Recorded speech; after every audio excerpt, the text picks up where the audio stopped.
Every coaster enthusiast at some point or another creates some sort of list that is their way of figuring out what their favorite roller coasters are. And believe it or not, many of you guys may not know this, but I'm actually not a huge fan of listing things because despite the fact that I'm actually known for listing things, sometimes it is so hard to figure out which one of these rides you would rather ride. They're all so good, I almost want to pull my hair out deciding which one of these I like more. However, despite all that, I have come up with this year's list ranking the roller coasters that I have ridden. Before I go into this, I do need to state that my opinions change all the time. My opinions changed right before I made this video. I switched around some of these rides. And my logic behind the rankings for all this is I take two coasters and I ask myself which one of them would I rather ride. And whichever one I pick, I move up a spot. I've ridden over 420 different roller coasters, so compiling them into a top 25 is no small feat. Because every ride on this list I would consider phenomenal. On a scale of 1 to 10, they'd probably all get 10s. So I apologize if your favorite coaster isn't on here, but just know that this was a really hard list for me to do. There are so many rides that I wish could make it on here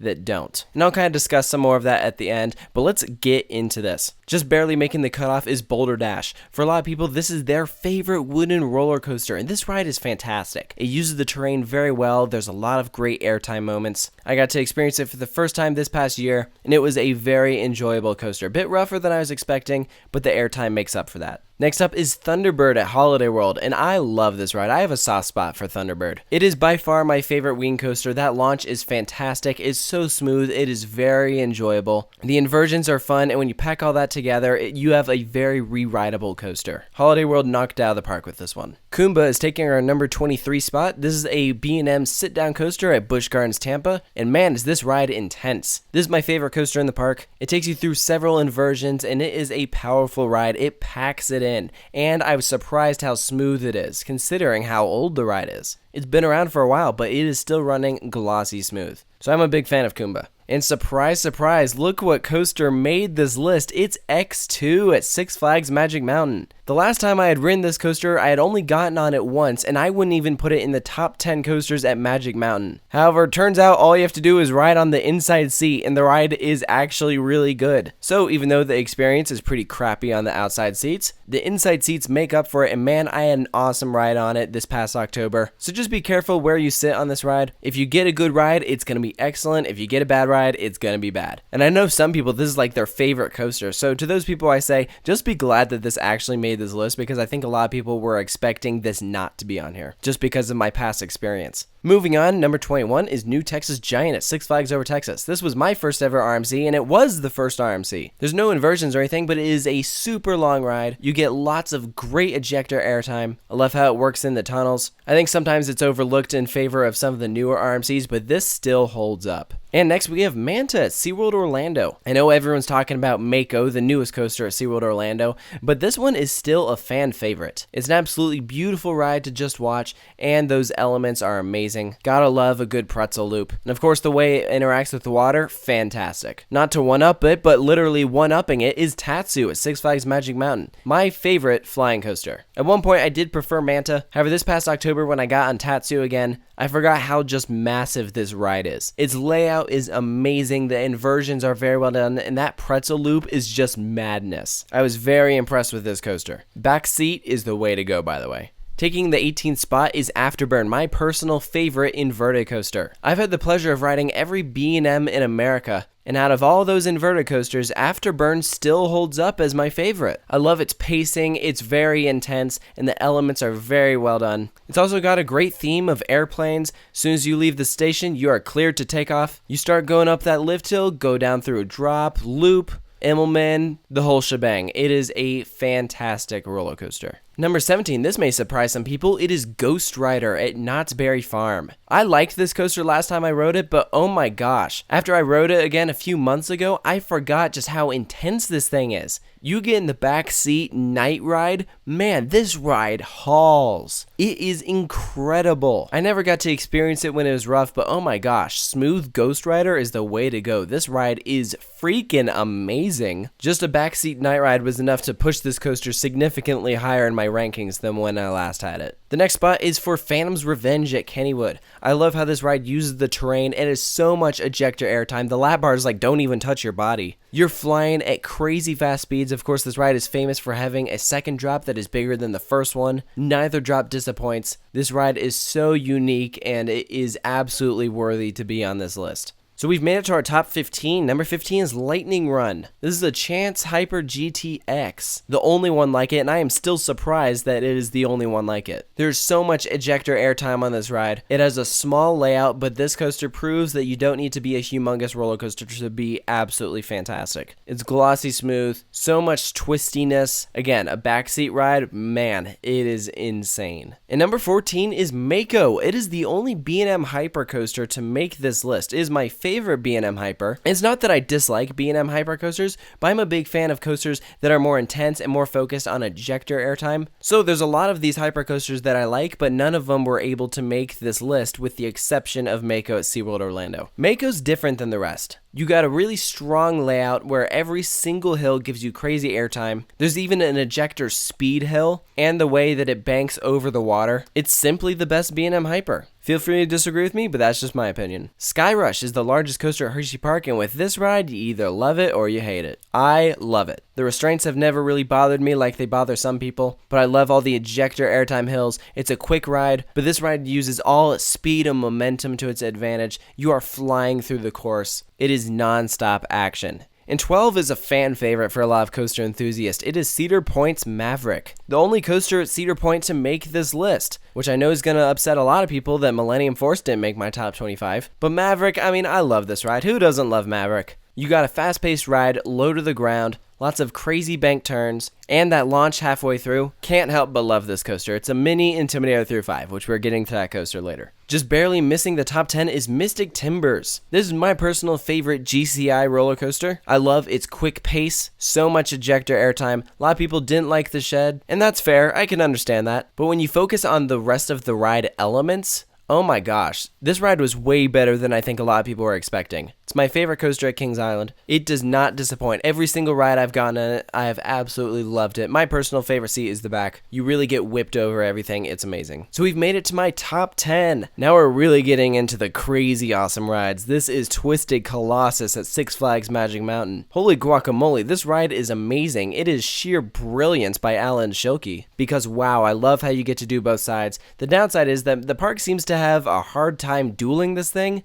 The last time I rode it, I did not get a dueling ride either time, which is disappointing. It's still a really strong ride, but when it is dueling, it is that much better. I had this ride higher up originally, but until the park learns to actually duel this thing 90% of the time, I just don't know if I can put it any higher than my top 10. But a ride that has gone up a few spots since the last time I did a list is Outlaw Run at Silver Dollar City. Holy moly, a night ride on Outlaw Run when it is hauling is the craziest thing ever. You can't see a thing. The ride is absolutely flying. It is nonstop element after element. You got 3 inversions, lots of bank turns, ejector airtime, a wave turn. Oh my gosh, I loved this coaster after I got to experience it again my last time I went to Silver Dollar City. Another ride that's gone up is Storm Chaser. The last time I had done this list, I had experienced it when it didn't have the proper wheels, but after this year, I got to experience it to its full potential, and man, this ride hauls butt. The ride flies through its course, ejector airtime hill after ejector airtime hill,